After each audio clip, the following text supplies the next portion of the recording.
Item frames just got a super big secret update that makes them so much cooler for putting details in your builds. So if you didn't know, you can actually place down an item frame with an item in it, and then put a pressure plate inside of it to make it look like the item's sitting on top of a pressure plate, with the item frame being totally not visible at all. And this would be a pretty cool building hack if it wasn't for a couple of problems. The first one is that item frames can actually hold down pressure plates, so when you touch this pressure plate, the pressure plate stays permanently pressed down, and then the back texture of the item frame ends up like clipping with the pressure plate, which looks really ugly. So it technically looks fine if you just avoid touching the pressure plate at all, but obviously eventually someone's just gonna brush past it and accidentally make it look ugly again. So what you might try to do instead is use something like a stone pressure plate, which doesn't actually stay pressed down by the item frame. But the problem with that is that the border here has the birch planks texture, and that obviously causes this Z fighting when it's unpressed as well. So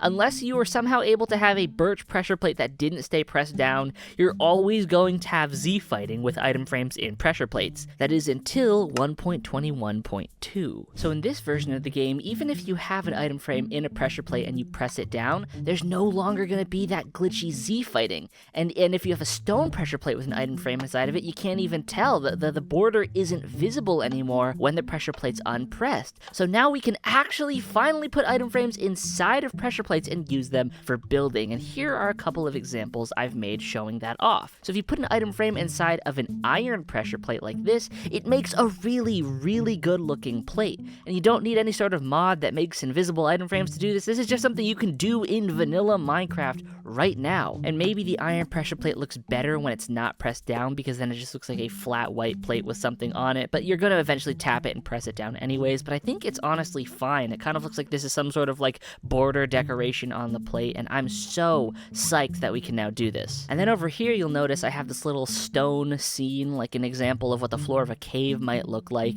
and I've got a couple diamonds thrown on the floor here using some stone pressure plates. And that's already cool enough on its own, but if we take a look over here, if we have glow pressure plates in the dark, normally, they would just be entirely glowing with their back and everything, but if we use either a stone pressure plate in a cave, or in this case I have these polished black stone pressure plates here, it causes just the items to be glowing in the dark, which just looks super duper cool. I've gone ahead and pulled out all the cookies and I'm replacing them with eyes of ender, so that way when we close it back up with tinted glass, it looks like we have a bunch of these spooky glowing eyes in the dark. I think these are super cool. I'm sure there are so many more amazing things you guys will think of to do with this. I just can't even think of them right now. So go ahead and let me know what you plan on doing down in the comments below.